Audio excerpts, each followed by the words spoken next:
Can you hear me out there? Testing 1, 2, 3. All right, we're good to go. Welcome to Using Social Media Apps and Email Marketing. My name is Mike Johnson. I work for a group called Northwest Community Television. Been working in the industry for about 30 years, and without going into a lot of information, we've got a couple of ads in the booklet that kind of explains what our organization does. But what we decided to do is that we would lead things off first with Mr. David Owusu. I want to tell you a little bit about David.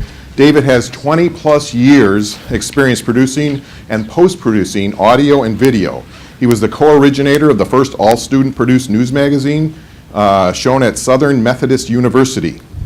David has received multiple awards, not only in conjunction with television production, but independent film shorts as well. He earned a bachelor's degree in TV radio broadcasting from SMU. He began his streaming multimedia career as a supervising video producer at Video Access, a former leading business-to-business access portal for streaming independent, on-demand audio and video clips via the internet.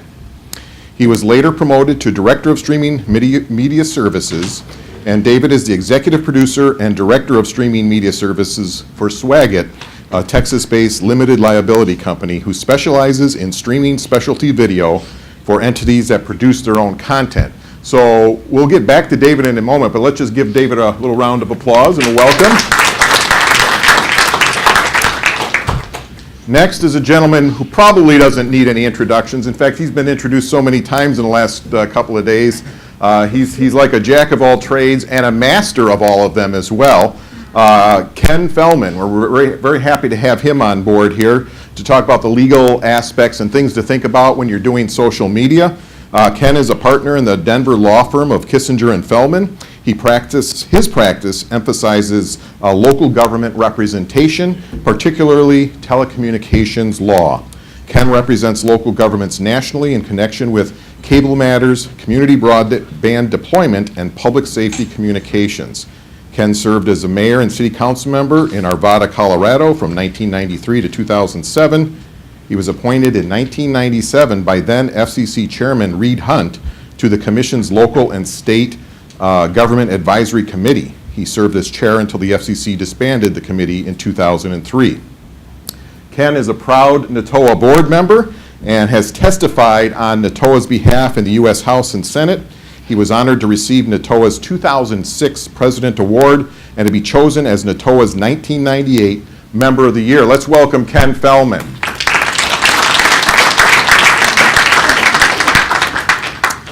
So we're really going to divide this up into three areas. One is David is going to talk a little bit about the app and streaming services that they offer through Swagit. And then I will talk about our operation and how we're doing social media, email marketing to maximize viewership. And I have, I think, like 60 slides. Not that I'm going to do 60 slides in 60 seconds, but we'll go through a lot of them. But then Ken asked to go last to kind of like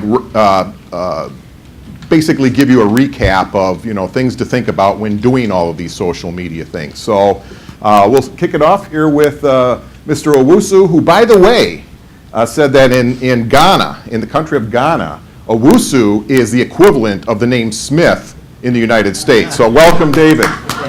Not Smith. Can everybody hear me out in the audience? No. No? Just move the mic. Just move it closer, maybe. Maybe closer. All right. How about now? A little bit better? I have this deep voice, so my apologies. First off, good afternoon. NATOA is always a pleasure to participate in. As soon as I saw this particular topic, when we travel around the country as a vendor, when we participate in conferences, there's always catchphrases you kind of see in advance ahead of the technology really booming.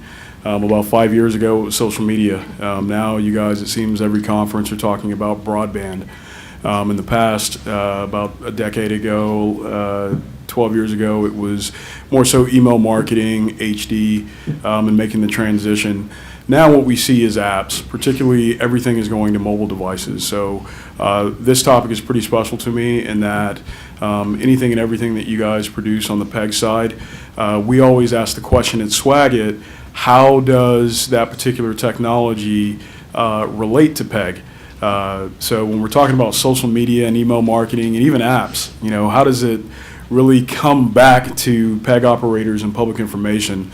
So that's kind of what I'll talk about today, and I'll do a high-level kind of overview of kind of the three technologies, since I'm sure most of you are using some sort of Facebook or Twitter on your website. But first and foremost, kind of wanted to talk about, what is social media? Social media is basically the development of websites and applications that enable you to create and share content. Social networking, yes, but that's more so on the email blast, the email marketing side of things. In social media, you're basically trying to get to a large group of people in what I call the most painless way possible. Most of you are familiar with YouTube, Facebook, Twitter, LinkedIn, Flickr, all of these particular apps. Now there's somebody in your face asking you, how does that pertain to you, and how do you push our content out to the public? The second part of this particular workshop, we're going to focus on email marketing, and although Mike is going to talk more so in this, I wanted to talk about kind of the goals with email marketing, and then kind of merging the email marketing, the social media, and the apps together. But the goal is to basically get clicked, open, and read. There really isn't any more complex thing to it. You want to be short and sweet, make sure that your message is in there relatively quickly, and then you also want to have analytics to basically say, okay, who is actually opening our emails? So in that regards, we can basically do more targeting with our email blast. And here's a fun fact for you guys. While everybody's kind of thinking social media is really the dominant statistical way to reach folks, it's actually email marketing that is probably about 35 to 40% more effective than the social media aspect. So when you combine the two, so used to going back and forth, but when you combine the two together, it's really quite powerful. And then when you add the addition of an app, which is basically built for a specific purpose. And most of you know apps, as going to mobile devices or mobile phones. But when it's designed to go to a specific, target market, that's how you really reach the most subscribers. You're basically taking your email campaign, making it from a broad audience to, a very specialized audience, and then sending it out there. And what I mean by that is, some of you may have something like 75,000 residents in your individual jurisdiction, but maybe only 15,000 or so really care about the upcoming parade. So in order to send that particular campaign to those individuals that care, that are more so into families or into parades or outdoor dining or whatever, you basically want to have that specific list blast to them only, instead of basically sending it to 75,000 people and getting, 50,000 kickbacks and basically only 10,000 people reading in the first place. If you can find data and information that goes to a specific group, that's the most effective way to combine all three. And this particular slide, I'm going to focus on just a few minutes because this is in effect how all of them come together. You're all familiar with the social media side, but nowadays in email, you have people coming to your website, signing up for RSS feeds. They want specific things. It's kind of like when you go to CNN. Maybe you want to sign up for the stock side, so maybe it's CNN Money, or you just want to find out breaking news. If you already have this information or data within your system, and more specifically when it comes to government, maybe somebody wants to be updated or notified when there's a budget meeting or some sort of particular planning and zoning meeting that has a controversial topic, then you want to target that group very, very specifically. And what you can do, I know you guys can't see my cursor, but at the bottom of the screen, in essence, you can now add the social media icons while you're sending this email and basically automate the process. So when you send one email blast, it goes to all of your different, social media outlets. And that's pretty important because you're already, working hard doing your core job of producing content or, gathering data during the week. Can you imagine, sending 25 different emails of the same thing? So you create one personal message and it gets out to all of your social media avenues. So that's a brief overview of kind of how all three are joined together. But again, we asked ourselves, how would the PEG operators or how would the television broadcasters use this? And what we came up with was wanted to talk about the suggestions on using it before we get to the app. But basically what you want to do from the PEG side when you get all of your information together before you're sending out anything, pick particular networks that you want to focus on, upload your subscribers to the list of those networks, and then the most popular that I see you guys using across the country are typically Facebook or Twitter. So you want to run retargeting ads for those particular groups specifically because that'll get you the most, and there's a catchphrase, the most unique traffic, okay? And all that is, or the most unique visitors, all that is saying, you know, who new is coming to your website. That's just another way of saying it. And also, like you saw in the email, by adding the little social media icons, you know, you basically want to automate the outreach to, you know, drive your shares. And this just saves you time. There's no other way to put it. It's just a time saver. And then after you get those responses back, you want to collect the email addresses from your Facebook, your Twitter, your RSS feeds, you know, wherever you're basically blasting that particular message. So the next campaign, you can basically add them to the fold. And then lastly, and probably the most important thing in my opinion, is, again, create exclusive social groups. You don't want to have something broad. We used to do this. I'll tell you a quick side note. We used to do this when it came to government.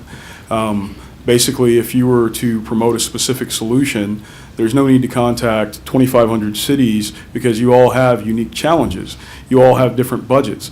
So perhaps, you know, focusing on an HD solution may be, you know, a target market to a select group of folks who can actually afford HD or going through an HD process. That's just one example. But again, if you're talking about community events or campaigns, it doesn't mean all of your residents are interested.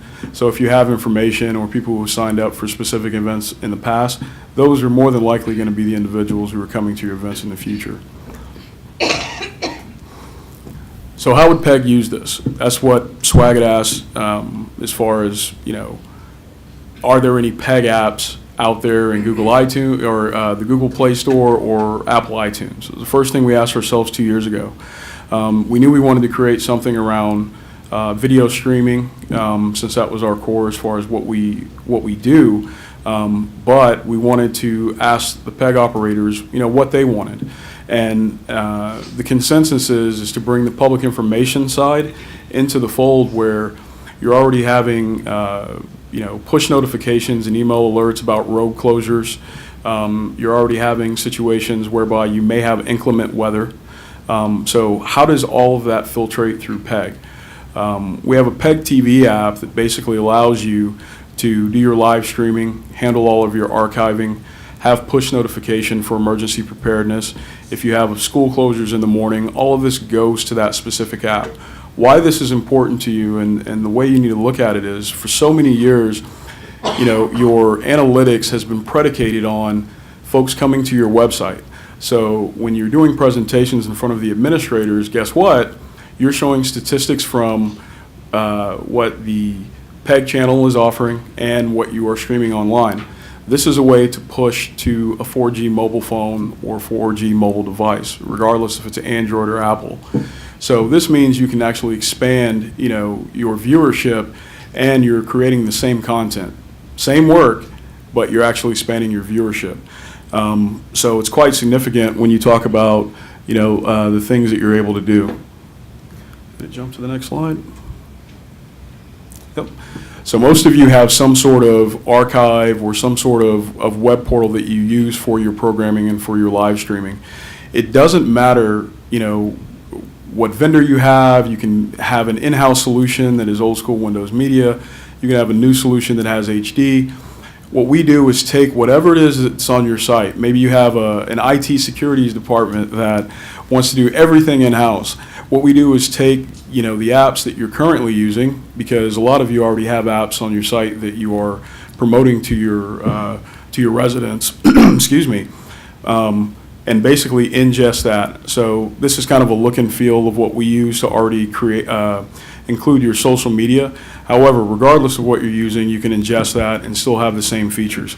So it's quite unique in that it really doesn't matter what you did in the past. All you're trying to do is put what you create and peg week in, week out into this app, then include the public information side that is already sending information out to the website, joining those two together.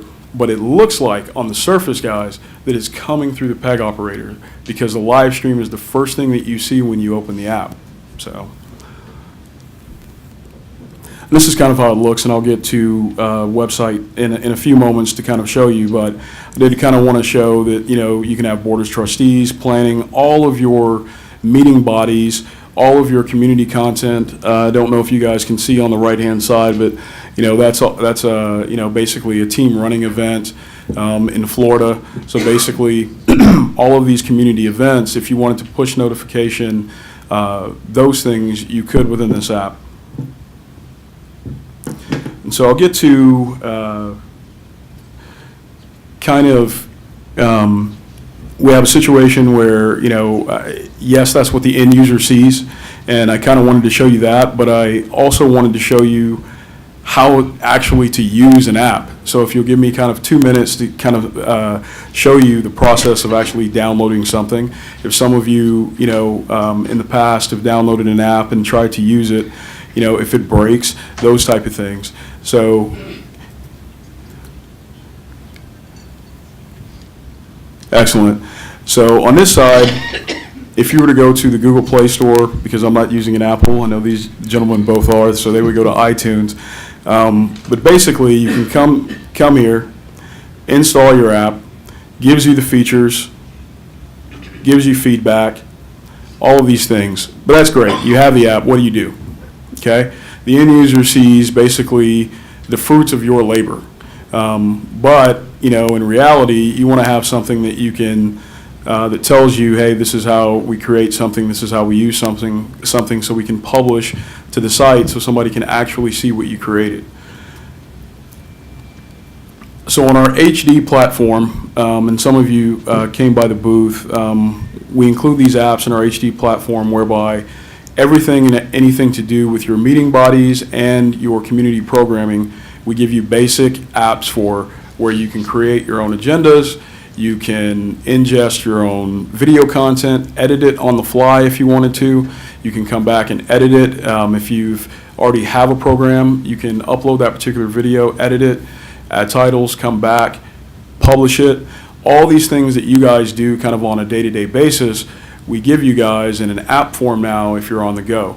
So opposed to having a desktop or a laptop or the traditional, you know, the traditional interface that, you know, that you would normally use, you can basically do it from your tablet while you're sitting on the beach in Coronado and send it back to your boss and say, hey, it's ready to go. So things like, I don't know, we go to Board of Commissioners and you want to see agendas or create agenda items. All of that stuff now is in app form. Hang on, just so we're on the same page. So when a clerk, and this is also bringing the clerk side into it, so public information obviously deals with clerks, IT, you know, and yourselves. So basically you have a platform where on your streaming video platform, you can actually offer this software to them, and they would be coming to you for answers. Again, where that's important is, that makes PEG extremely viable.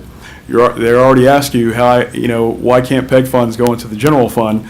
Well, here's reasons why we need our PEG funds, because we need to continue to get technology, capital expenditures for equipment, and, oh, by the way, we're the ones responsible for getting the video up.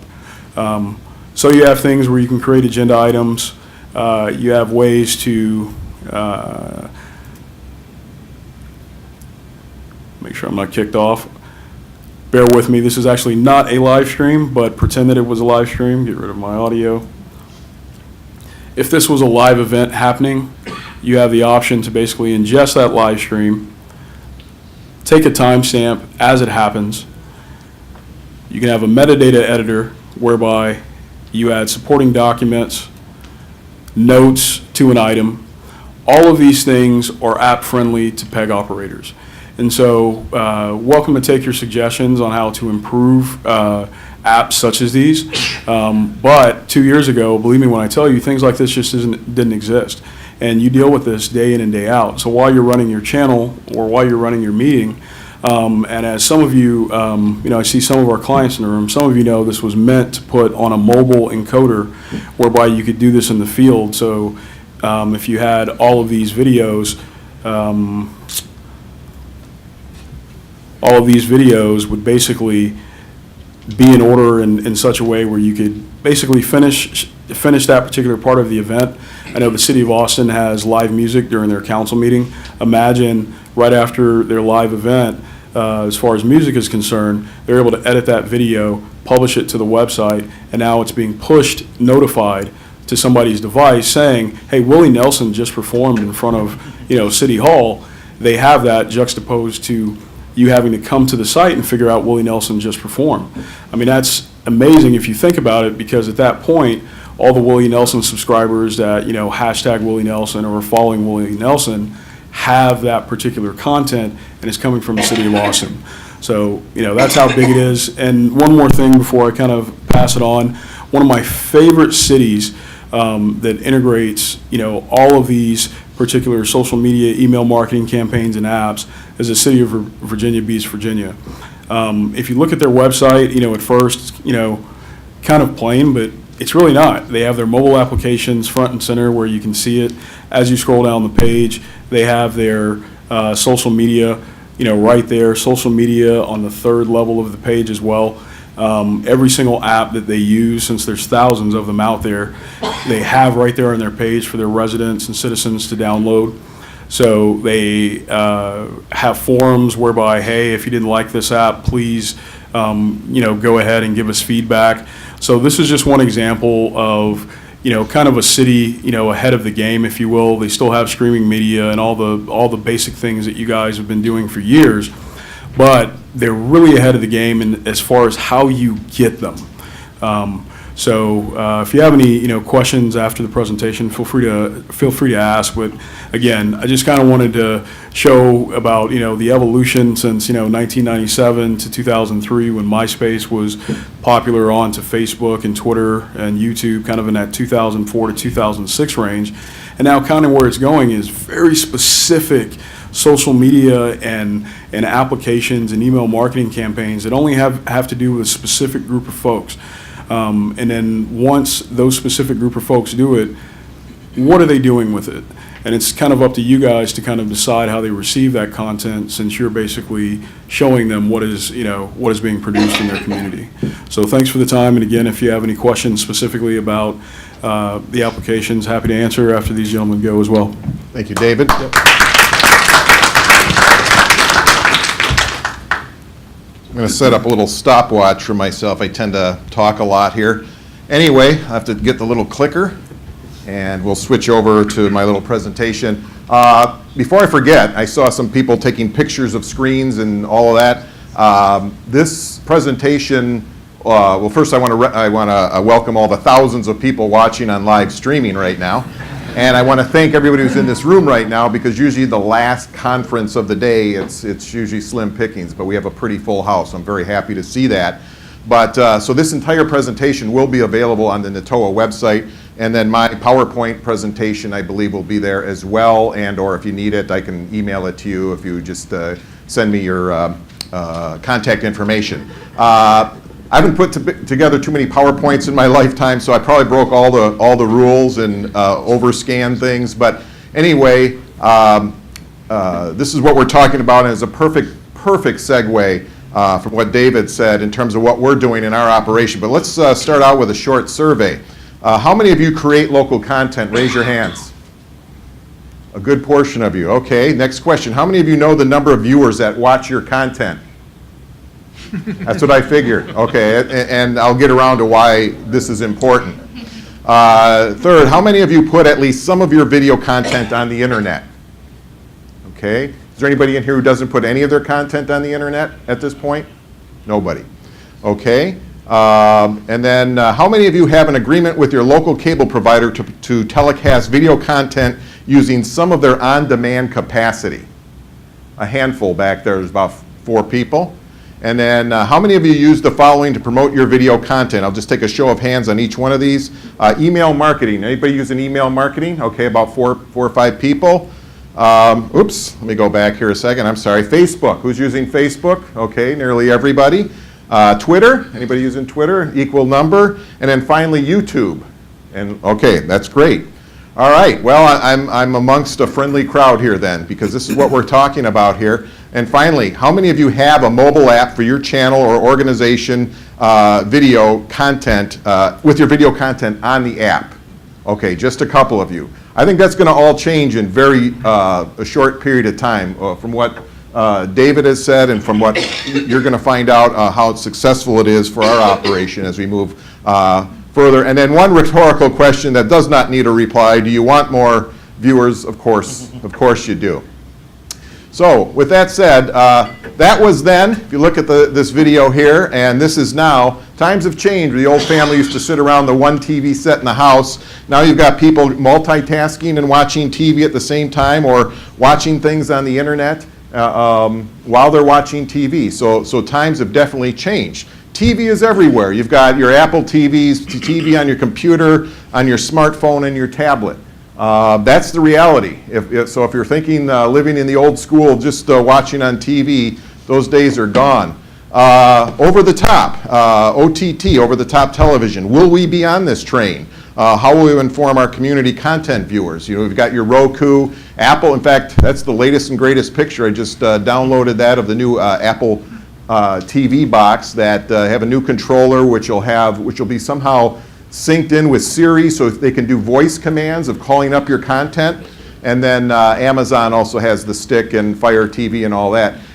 But this is something that's very big and that we need to all think about in the future. Will we be on this platform? Certainly people can go to YouTube and watch our videos, but don't we want to be on maybe one of the icons on the app and that whole thing? So those are things you want to think about going forward. The next thing is, so why have a robust internet presence? TV viewing patterns, of course, have changed. It is a value-added service for cable broadband or broadband internet-only subscribers. Viewers consume content where they want and when they want. That's just a fact. Viewers don't have time to appointment view all of your content. Again, those days are gone. People want to see things when they want to see them. I'm proud of this. This is probably the best little graphic I put together. So, anyway, moving on. I think we got a dead battery here. Hold on. Let's try this. Are we? Oh, there we go.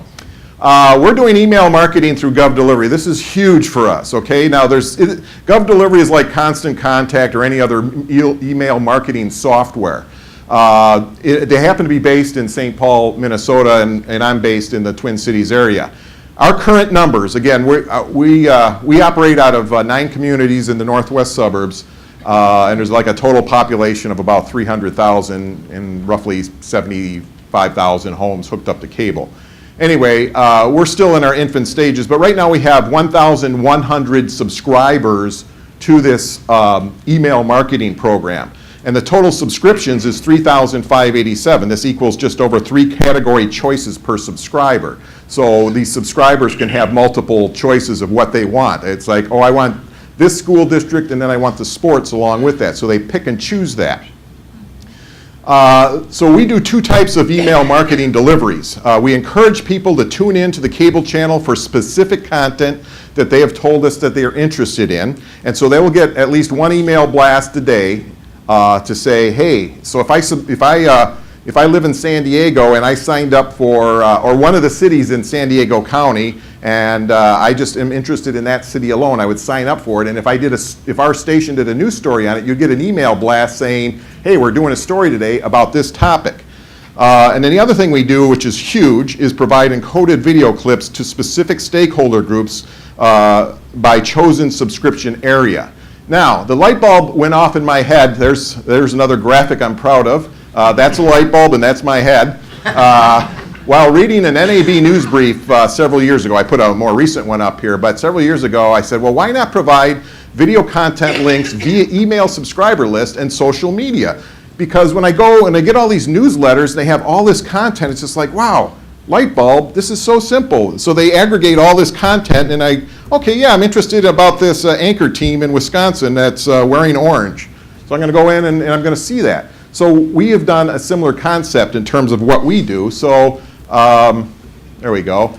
So viewers can subscribe to the email updates. We basically what we did to start out with is we sent every stakeholder in our service area an initial email to sign up.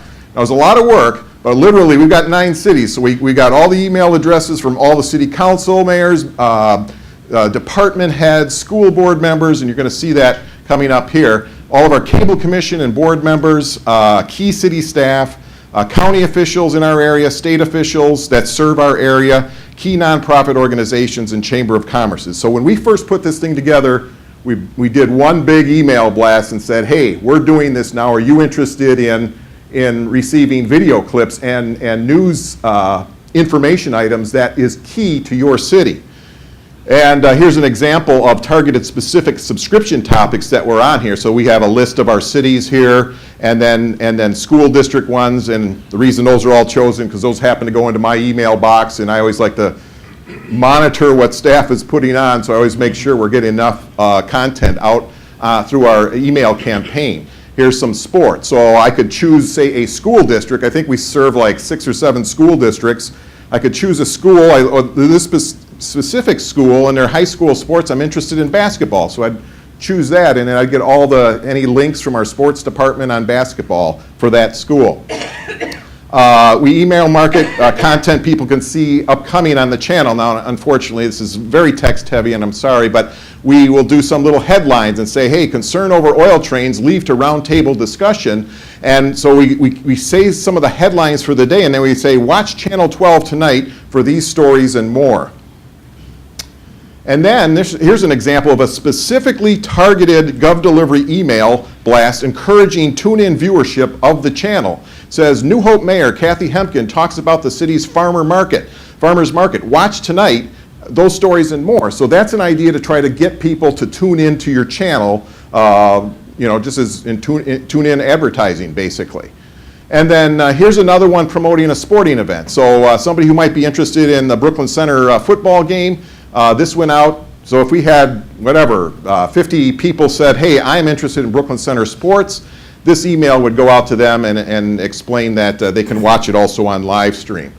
Here's just, again, this is very text heavy, but this is a screen sample of Mike's inbox here of I think I did this on the 31st of August, of all the different cities that are there. So it's like, if I were just interested in, say, the city of Robbinsdale, that would be the only thing that came up on my email. I'm just showing you all the potential here. And then same thing with school districts. We cover both private and public schools. And again, there's another capture there. So you've got all of this, but then you click it on. So if I live in the city of Maple Grove here, it says a weekend review video links. Now we only send video links once a week. And originally we were going to do it every day, and we thought, you know what, if you overdo it, you're going to get people saying, hey, I've got too many emails coming into my inbox. So, and we also, if we did this, we said we don't want to just show them one thing. Let's do all the things that we've done in their city, whether it's a full event like a parade in the city or a sporting event. These are the things that happened in the last week specifically to your city. So again, all these people on our stakeholder group list. You go, okay, I'm the mayor of Maple Grove. I get this thing and go, wow, these guys are great. They're covering things in my community. Oh, and they've also made it very simple for me. All I have to do is click this on and watch it. So it really is quite robust, and it works great. And again, our email marketing goals achieved are we're increasing our website traffic. We're targeting specific audience groups. We build loyalty with our brand. We keep public officials informed and make it very easy, and again, very easy for viewer engagement. Bottom line is it increases viewership. I guarantee it. I see it every time. Secondly, very important tip, be consistent. If you're going to do this, be consistent with your email marketing, but don't overdo it. And too much contact with too many emails may lead to unsubscription. So just a little tip there. Further target your content to specific individuals or groups. If they do not subscribe to your email market list, or if you do not have an email marketing software, Send them the link. This is extremely effective. We do it all the day. We do it all the time. And here's just an example of one. I changed the names to protect the innocent. We're just calling her Jane Smith from the Metro Bicycling Club. I sent Jane a note. I said, I have attached a link to a story we put on our newscast yesterday about the Mississippi Bike Trail that your organization may enjoy viewing. NWC-T12 is a community television station that covers local news, sports, and events. Please, this is a key line, please feel free to forward this link to your membership as well as post it on the Metro Bicycling Club Facebook page. That is key, because if they put it on their Facebook page, you know, we'll never have all the contacts of all the people that they have contacts with. It's huge. The numbers just go crazy once they get that link on there. And so we send the link, and 9 times out of 10, they'll post it. So you maximize the viewership of your content by all this target marketing. Again, so if you don't have marketing email software, you can do individual clips. It could be a news clip. It could be a full event. Hey, you might be interested in the parade we covered, or this particular meeting. It's not just designed for, you know, clips only. Fact, viewership, no matter how small or large in numbers, increases every time a video link is targeted to the right person or group. Our app, I'm going to not spend as much time on the app, but I'm going to go through it really quick, and you can watch this later on if you get the PowerPoint presentation. We have an app. An employee came up to me and said, Mike, if I ask you for a couple $100 to get started, can I make an app for our organization? I said, you go for it. And this guy is amazing. He did all this on his own. Well, I mean, obviously we paid him some time, don't get me wrong. But it was his concept. He put it together. And our particular software that we're using is called the App Machine. There's lots of things out there. Swagit has very good operation here in terms of what they do. But this is the one that we use. I think we're using the Pro model, and it has all these different things. Analytics are critical. Here's an example of some of our analytics in terms of downloads. In terms of this period, it said there's 3,891 downloads. Of that, iOS, so Apple is basically 1,893, Android 1,500, and then some Windows as well. And it tells you what stories people are going to. So it's really neat, and David has the same type of thing in terms of analytics. Critical to know what's going on out there in terms of what your viewers are watching. Promote the app on your website. Right down here in the bottom, some of you may or may not see that, but it's front and center. The minute people go to our website, they can do it. We have also one of the scanning codes so people can go right to their right to the app. Little word to the wise though, there are like probably 50 channel 12s on the app, so you have to do a little more searching to find ours. I think if you say NWCT 12 app, it'll get you there. So this is our app. This is our news page, top news story links that people can click on and watch. We have a sports page. We have events page, parades, concerts, graduations. Upcoming events, like what we'll be covering down the road. People can get reminders. Then each of our cities, we have 9 cities. That's the main landing page on the app. You click it on, drill down, and go through all the different parts on the city. I'm not going to spend more than like 30 seconds on live stream, but we also live stream in addition to doing programs live on the channel and or playing them on YouTube. But we offer that as a value-added service for some people to see things live streaming if it's not live on the channel, but it's live on the internet. There's some archived events. It's mainly we use it a lot for sports. People can go in and click it on and watch it. Another value-added service, again, for cable subscribers and others. YouTube, excuse me, I know I'm moving fast, but I'm watching my clock here. Our current YouTube subscribers are 2,811. That's as of probably today. I think I just updated this. Community content can go viral. We covered a soccer game, and a fight broke out at the soccer game, and this thing went worldwide. And we had 400 to 500,000 hits on some soccer video. We just happened to be there, and it was on the network stations, the whole works. YouTube video clips. Now this is a key stat here. Okay, so we're averaging, when we started out prior to email marketing, we were averaging like around 38,393 video clip views per month. Then we started to get into it more, big time in 2013. And then we started even doing more email marketing and sending out individual emails to specific groups. And now in 2014, we had 1.2 million views for our organization. That's huge. And we're estimating in 2015 that we're going to go to over 1.5 million in terms of views. These are real numbers. You don't know this in your everyday thing of just airing things on the channel. You just don't have that information. But this is critical because it helps you to say, hey, this is a legitimate deal. People aren't just, this is not here for the fun of it. They're actually watching these videos. You go into YouTube analytics and you can see what is the average time people view these clips. And in our case, our average viewing time is about the same time of our clips, like 3 to 4 minutes. So it's like, it's absolutely stunning to see how all these numbers come together. Our current Facebook likes are 1,425. Again, not even close to what Michael Russo was talking about earlier for San Diego County. San Diego County has 3.2 million people. The state of Minnesota only has 5 million people total. So we have a very small subset. We have about 2,500 on sports, 1,300 on news, and those are current numbers. We have a lot of room to grow our own Facebook and Twitter. However, the key is to get your video content and organizations' Facebook or on Twitter on their video links, and there's a tremendous amount of growth in that area if you get the content to them. I'm winding down here. It's important you tell people how to find you as well. This is a little business card our news people and our events people hand out to folks saying these are the different options. You can see us live on Comcast, on Xfinity. You can watch us, part of us on 12.tv. You can find us on Facebook, Twitter, and so forth and so on. So that is handed out. And then some final thoughts. Our PEG channel's presence on the cable system is extremely important to our communities. You must be proactive in targeting viewers to your PEG channel and to your value-added service of telecast offerings via encoded video content on the web. That's a long sentence, but I got a little wordy there. Do not rely primarily on appointment viewing programming as a telecast strategy. It's a recipe for disaster.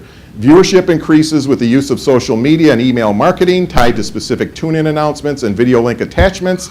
Stakeholder groups are very appreciative and engaged of our video content. I can't tell you how many elected officials said, Mike, this is the greatest thing. I don't have time during the day to appointment view all these things. You have made it simple for me to watch what you're doing in our community. And I've heard that countless times. So I'm saying this is extremely successful. And I'm also passionate about it, if you can tell. These are our future viewers, okay? We've got a little baby holding an iPad here. You've got, I just say, oh, maybe this kid's watching a local high school game and his brother's team is losing, and we've got this girl reading on an iPad. Anyway, they're watching things differently than when you and I grew up. I want to thank you. You are an award-winning audience. That I'm proud of that page there. I'm not a big a creator of artwork and all that, but I want to thank you for your time in this, and I want to do a little segue, and we'll save time for questions afterwards, and turn it over to Ken Fellman, who's going to talk about some legal aspects related to doing social media. Thank you. All right, I need the clicker. There you go. All right. Yeah. All right. Well, so David and Mike have given you some great ideas and great tools for you to use, and I'm going to tell you how you can get into trouble when you use them. How many lawyers in the room? I'm the only one. That rarely happens. So here's the deal. Your lawyers are lonely people, and they enjoy spending time with you. So after you hear this presentation today, this might give you some reason to sit down with them and hold their hands and see if they've got you covered. There's a lot of content here. I'm going to go through this pretty quickly. This actually was taken and I tried to pare it down from a 2-hour training program. So there are some slides I'm not going to spend a lot of time on, but I want you to have access to it, again, as a resource. So let's just think 10 years ago. A long time ago? Yes. Not in some cases, no, but in social media. All right, here's a few things that were happening 10 years ago. from a social media standpoint. Facebook is just showing up in Europe and Australia, in high schools here in the United States. There was no Twitter 10 years ago. Some other things that were happening in 2005 on the right there. Any Star Wars fans in the room? 3.5 months till episode 7. Okay, episode 3 came out in 2005. So a lot has happened in the last 10 years. These guys have really answered this question. You know, we used to ask, why do we use social media? And really the issue now is how are we using it in a way that really creates interest for the folks that we need to see it. And as you move to younger employees, a younger workforce, you try to attract millennials, it really is a dramatically different thing. And there are apps out there that you probably, many, I didn't know about until recently. Who's heard of You Now? Nobody. It's an app that lets you like live stream something. Imagine one of your meetings.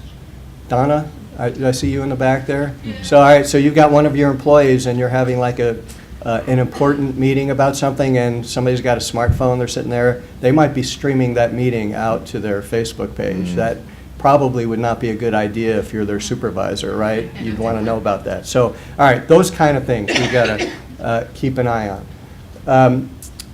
You know, again, just these different kinds of uses are growing, some really, really fast, some a little bit slower, but the bottom line is it's all growing.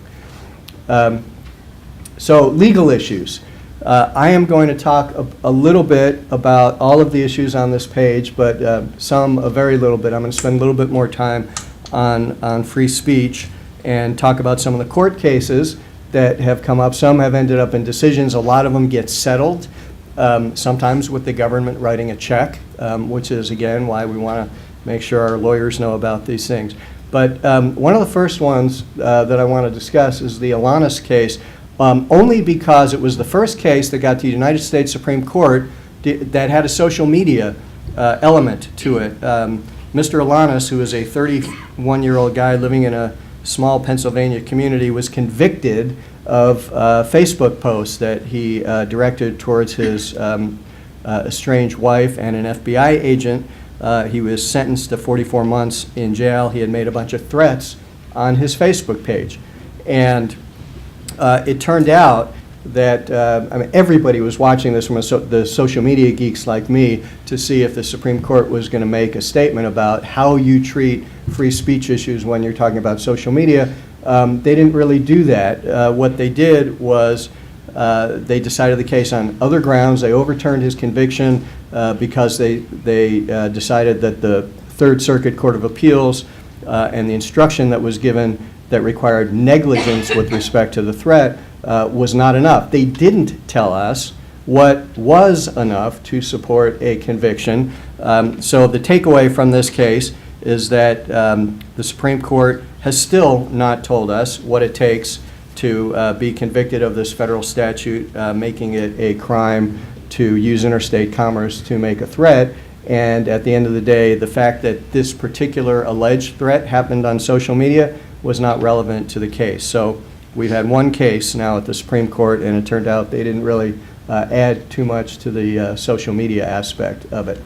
But when we talk about free speech, there are different kinds of forums that we have. We have public forums, and amongst the public forums, we have traditional forums, the old town square, soapbox, anybody gets on there and says whatever they want. First Amendment protects that speech with very limited exceptions. But we also have limited or designated forums, and many of our social media pages are, in fact, whether you know it or not, limited forums, or should be if you set it up properly, where you do, as the government, have some control over the content of what gets put and what can stay on those pages. And then there are purely private forums. So when we talk about the kinds of speech restrictions that the government sometimes can get into, you know, the time, the manner, who has access to it, whether it's restricted to citizens or people outside the community, the prohibition of advertising and a commercial use of a government site. All of those things can be okay, and the rule of thumb is whatever restrictions you're talking about need to be tied to the purpose of the site. Now, It's a slightly different situation with your elected officials and volunteers, so they're, right, not city employees or county employees. These are the elected officials, and you probably have a code of conduct for your employees in your jurisdiction. And you may have a code of conduct for the elected officials. They may have their own code of conduct. Usually, you really only need to tweak that a little bit to address social media issues in an existing policy. But as we'll see from some of the fun slides that we have later on, which I think are appropriate for the last speaker at the end of the day, elected officials can do some really stupid stuff on social media. All right, so here's a few headlines of local governments who have gotten into a little bit of trouble. I'm not going to, again, go through all the details. State Representative Fitzgibbon, anybody here from Washington State? Yes? You know this guy? He was not happy about UW losing to the University of Arizona in a football game. Can everybody read that in the back there? Losing a football game sucks. Losing to a desert racist wasteland sucks a lot. Wow. Right? All right. I wouldn't have advised him to put that up. The one I wanted to mention in a little bit of detail is the ACLU lawsuit against the city of South Bend. South Bend had a council member named Henry Davis Jr., and the council was not happy because Councilmember Davis, on his own personal Facebook page, posted some images depicting bestiality. Yeah, another great idea if you ever want to run for re-election, right? And they realized they didn't have anything in their policies covering that, so they introduced an ordinance that basically would prohibit council members from posting anything that was obscene or offensive to whom? Who decides that, right? Any offensive images or video on anyone's social media accounts. And some of the penalties were you could be removed from office by your fellow council members for doing that. I understand why they were upset, but even a passing knowledge of the First Amendment would suggest that there are some problems with that. And the ACLU represented Councilman Davis, filed a lawsuit, and in March of this year, the City Council in South Bend indefinitely postponed further consideration of this ordinance. Hasn't come back yet. So those are the kind of problems that you can get. All right, let's see. All right, so for free speech cases, there aren't a lot of city and county cases, but there's a number of school district cases that tell some stories and teach us some lessons. So have a plan in place for how you're going to deal with offensive remarks if they show up on your site. There was a student in New Jersey who was disciplined for some remarks, pretty vulgar remarks that she made about a teacher's aide. It turned out she had some kind of psychological disorder. She was disciplined in a pretty severe way, although some of the stuff she said on her Facebook page was not really so nice. And I think that case settled. Be careful about using stuff that you think might be public if it involves, especially if it involves minors. There was a young lady in Georgia who sued her school district. She had posted when she was 17 years old a picture of her in a very provocative bikini. And a teacher at the school was actually putting on a presentation for parents about internet safety. And he went out and just got stuff that was publicly available from people in the community and said, here's some examples, moms and dads, of things that you might not know is going on right now. And one of them was this photograph of this 17-year-old girl. She was upset, she was embarrassed, she was in college at the time, and maybe planning on going to law school. She sued the school district, and eventually the case against the school district was thrown out, and the court ruled that even a 17-year-old, once you post stuff that your friends and friends of friends have access to, you know, all bets are off. But they are continuing with their lawsuit against the individual teacher who put that presentation together. Don't force anyone to give you their password. I hope we all know that. This school district, where were they? Minnewaska, is that Minnesota? Yes. Okay. $70,000 they paid to settle this case. They basically had a sixth grader who was personal Facebook page at home, not using school computers, but making comments about things going on at school that were inappropriate, gave him a detention. They later found out that somebody accused him of having a conversation, or actually it was a young lady, I'm sorry, accused her of having a conversation with a guy, again, off school property, out of school hours, called into the principal's office. You're going to have detention for the rest of your life unless you give us your password and let us look at this stuff. Really bad idea. And then the Lodi School District in California was putting together a new policy. It would have prohibited making any kind of social media references, again, on your personal stuff outside of school, anything referring to violence, anything referring to alcohol, any kind of cyberbullying, which of course we do want to control, any speech that is demeaning, again, who decides what that is, retweeting something that would fit any of those categories, and interestingly, it didn't apply to all students. It was a contract that students who wanted to sign up for extracurricular activities had to sign. What, you know, if you're going to adopt a policy to protect against some of this stuff, right? Think it through.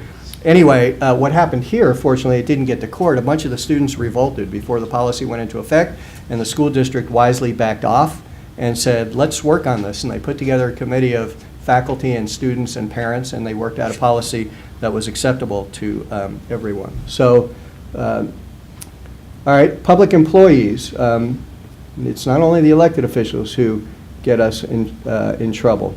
So here's a few examples of, I'm not going to go into the details of all of these cases, but you know, some of them were Ferguson related, some of them were making racial comments. A coach was fired over racially motivated comments on her Facebook page. It's just, can you discipline for that or not? Are you? And the answer is maybe. It depends. So we'll talk about that here right now. This is probably the most important slide on free speech. It's slide 13. You'll remember that in the presentation. If it's related to the job duties of the employee, if their speech is related to their job duties, it is not protected under the First Amendment. And the U.S. Supreme Court case, Garcetti versus Ceballos, is the case that stands for that proposition. So you can restrict speech in certain contexts. And I'm not sure if you can read what all of those arrows say at the bottom, but it's sort of a test that you go through, right? If the employee makes a comment on a social media site, right, is that speech related to their job duties? If it's not, you keep going with your analysis. If it is related to their job duties, you can discipline them for that speech. Is it a matter of public concern? If it is, keep going through the analysis. If it's not a matter of public concern, so it's related to their job duties, but not a matter of public concern, they can be disciplined. If it is a matter of public concern, is it disruptive to the operation of your jurisdiction? And if it is, then you can consider it subject to discipline, and if not, it's probably protected speech, and you probably get in trouble for trying to discipline that employee. So couple of examples of that. This case, the Bland case in Virginia, determined that a Facebook like is speech, right? Liking something is speech.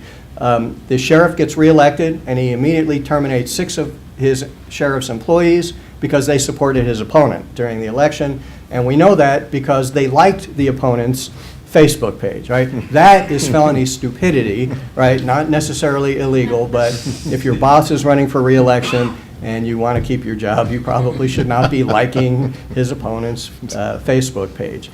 And some of them had the bumper sticker out. And the court said, yes, this was speech, and it was a matter of public concern. It was an election, obviously a matter of public concern. The sheriff said, no, this had nothing to do with the election. Here were these other disciplinary issues that we had. So the appellate court remanded it back to the district court to determine what was really the motivating factor for the termination. Was it their speech, in which case it would have been overturned, or was it some kind of a discipline? So On the issue of, does it relate to the employee's job duties? This one probably does. See if you agree with me. This is a math teacher in Denver, Colorado, and she's tweeting with photographs of her smoking weed and tweeting about how some of her students were kind of hot, and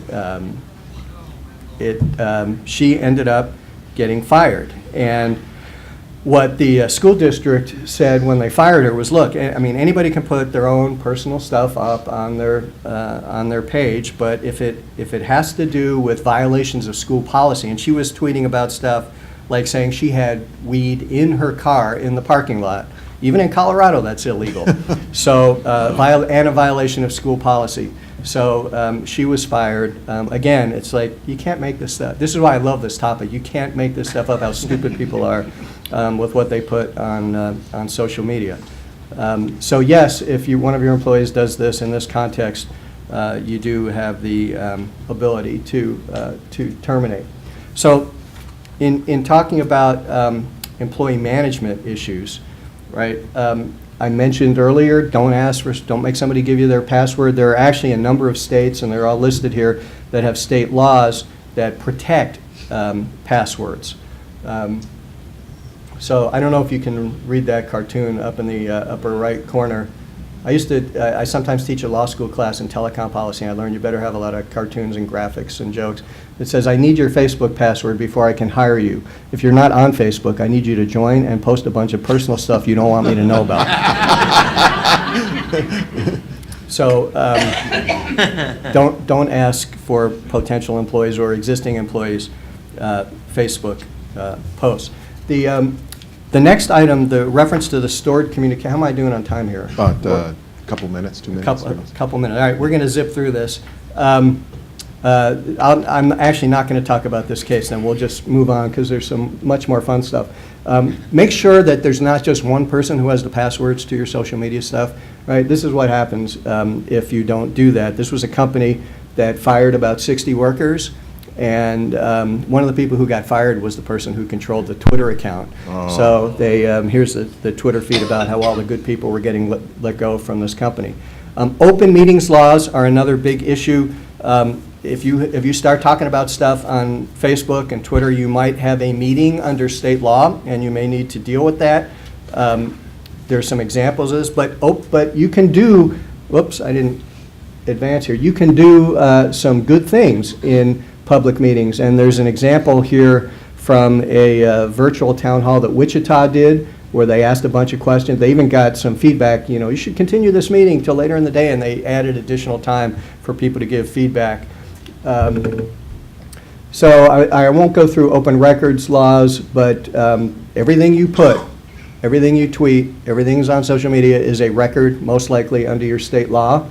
And so be prepared to figure out how you're going to store all that stuff. Don't put city business or county business on your personal page. Right? This guy was the former mayor of Cherry Hills Village. I can say this about him because he's my friend. You can see my picture in the little lower left-hand corner there. And this is a tweet. Somebody's like tweeting to him about coyotes that they have in town and what's the council doing about it. And this is his personal Facebook page. Now these are all public records now. He should have kept that to his city Facebook page. Somebody tweeted to the Seattle PD wanting records from their beat report. Just think about records retention and open records requests. Pretty soon we're going to be doing that through social media. In Seattle here, what they did was they told them, file an open records request the regular way, but I think we're moving in this direction. I'm not going to talk about intellectual property, but there's some statutory stuff here that you can show your lawyers. Just know that the terms of use for YouTube and Twitter and Facebook and other sites is you give up a lot of rights when you go on their site, and you want to have your lawyer look at that. We're going to jump through that. Litigation holds. If there's a lawsuit that the city or the county gets involved in, you're going to be required to maintain, do not delete, even if it's time to delete records, if you have a 7-year rule or whatever. There are a lot of cases that are starting to show up now where there are sanctions and penalties against government litigants who did not maintain records. And then there are privacy laws. Here's a whole bunch of laws that can be violated by an inadvertent tweet or post, and some policy examples of protecting privacy. So in a successful social media policy, you want to make sure it's clear and people know what they can do and what they can't do. You want to review it on a regular basis because, as you heard from the two preceding speakers, there's new stuff coming up all the time, and you're probably going to need to tweak your policy. Make sure you consistently enforce it, and this is important if you want to avoid liability. So I want to just show a couple of fun things that we can look at. They're fun because they happen to other people, right? All right. So there are terrible ways you can interact with the public. This was a woman who tweeted about a delay on U.S. Airways, and U.S. Airways tweeted back and said, "Oh, we're sorry to hear about the delay." And she wrote back, it was like, "Yeah, you're so sorry. What about the first 15 tweets that you never responded to?" Right? This was the response. And in order to protect some of your better sensibilities, the censored part of this tweet, I mean, the note, you see it says, "Oh, thanks for your comment." This was a naked woman that was holding an airplane model, and she's leaning back, and I'll leave the rest to your imagination. This was the Twitter response that an employee for U.S. Airways put on their Twitter feed. Not really smart. Cleveland Community Relations Board, just read that to yourself quickly. This is, right, this is for, we're bringing people together, we're looking at multicultural harmony. This is what this board does. The mayor sits on the board, there's some prominent people in the community, and this is one of the things they posted. You know, should we burn Cleveland down? Should Cleveland be burned down? Then hashtag Baltimore, hashtag Ferguson. Really? From like a cultural diversity council? This is not a good way to interact with the public. This was from Chrysler. I love this one. All right. Chrysler first said that somebody hacked into their system. Then they admitted, and the employee got fired. Tyler here, you see her anti-Mexican posts. She was a top aide to Governor Walker in Wisconsin during his last gubernatorial campaign. I'm pretty sure she's not working for the presidential campaign this year. And she actually got fired shortly after this. What? I think Mr. Trump is looking for an aide. So. Yeah, she actually may be working for Mr. Trump now, yes. This, unfortunately, this is a racially motivated quote about the whole discussion over the Black Lives Matter discussion, and the guy, Chad Tyson, is a Dallas firefighter, and in a conversation, somebody was basically criticizing black people, and this guy makes a comment that he's going to take his time in providing, he was a paramedic, right? Yeah, I'm going to take my time in helping them going forward. Really? So, and then of course, all, you know, it was taken out of context. These are elected officials. The one on the left is really gross. This is the state agricultural commissioner in Texas. I'm pretty sure he's not going to be our keynote speaker next year in Austin. But this guy actually posted this on his Facebook page. Right? We made peace with the Japanese after April or August 9, 1945. Maybe we should make peace with the Muslim world. The one on the right is actually a school board member in my home county in Jefferson County, Colorado. The Day of Silence is a day to respect the LGBT community, and there was a hate group that actually was telling people, don't send your kids to school on the Day of Silence. And this woman, elected official, reposted that from this hate group. Oh, I didn't know it was a hate group. I just saw it was information and I put it out there. So we can't help elected officials sometimes. They're just beyond help. So some things that you want to have in your social media handbook. And the last thing I'll mention to you, I'm not going to play the video because we're out of time, but it's the theme for Hawaii Five-0, the greatest theme song on television. The Honolulu Police Department the issue is, can you take stuff down when people post? There was a pro-gun group. They had really critical stuff from the Hawaii PD, and the Hawaii PD took it down. And one of the best quotes I've heard about the First Amendment, it's like spandex. Just because you can doesn't mean you should. All right? So they got sued for taking down these posts, and it was the first case where a governmental entity that I know of got sued, and they ended up paying $31,000 in attorney's fees to get the case settled. So you can get into trouble when you take down posts that you don't like. Just leave them up there and deal with it. So I'm sorry I had to blow through those so quickly, but we'll stick around for questions if you have any. Thank you, Ken. Okay, I know we're just about out of time, but if anybody has questions, we can cruise through them, or certainly you can catch us afterwards. But are there any questions from the audience right now? It's 5:30, yes. You could go to the mic because you're live on the air. Tom Wright, Hastings, Minnesota. One concern I had at our station about posting content online was losing that need for people to have a cable TV subscription in order to get the content, therefore losing revenue. So I'm curious to hear from you, Mike, on if you had that concern and what you've seen as far as numbers, subscribers go, as far as when you started putting more of your content online and making it more accessible. I do not have a concern about that. In fact, when we went through franchise negotiations with the Comcast officials, we were looking for more videos or on-demand content storage, and they strongly suggested, well, why don't you put it on YouTube? And I said, well, would you have a problem with that? And they said no. So for me, that's a license to move forward in doing that. Plus, the Comcast officials also said that, we put a lot of our content online, so why would it be okay for them to put their content online and not for us? Secondly, you have to look at all the people who might subscribe to cable but don't order traditional cable services, but strictly internet only. Well, those internet only folks should be able to see your content, and people above and beyond that. Again, I look at it as a value added. Do they see everything that we do all the time? No, in terms of all of our, not every piece of our content is online all the time. So there's still that other factor. But it's like darned if you do and darned if you don't. If we simply just keep it all on the channel, I mean, I was showing you real numbers there. I think it's a combination of both, and I think there's a legal argument to be able to do both. Yes, Jody. Two real quick ones. One is, what day of the week do you send out your weekly email blast, if you have a strategy for that? I do. We send it out on the following Monday because we do a weekend recap. So it's like Monday morning. We like to do it. There's a strategy that they say, if you want to get some people to read things, get it to them in the morning time. If it goes late afternoon, for some reason, it's just not open as often. So our goal is to get it there in the morning hours on Monday, and that was like the weekend review. And then, can you give us a rough idea of what it costs to use GovDocs? Gov Delivery, it's a St. Paul-based company.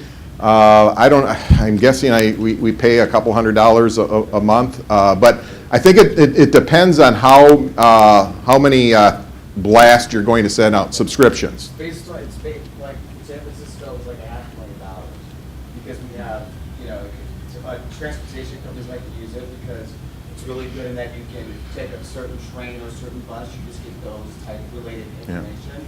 But if you have that 50,000 email blast, it's hard to Yeah. Can you repeat him? Yeah, he was just saying, like in San Francisco, it's a lot more money because they're doing it in a very big, robust way with transportation schedules and all that. But what I would recommend is just simply go, you could go online or talk to a representative for either Gov Delivery, Constant Contact. I'm sure they might even have nonprofit rates and that type of thing. So you need to check into that. Yes? So as an elected official, I don't want to get in any trouble. How would I violate the open meeting law on a personal Facebook page if I just said, council meeting tonight, any thoughts on road construction we're discussing?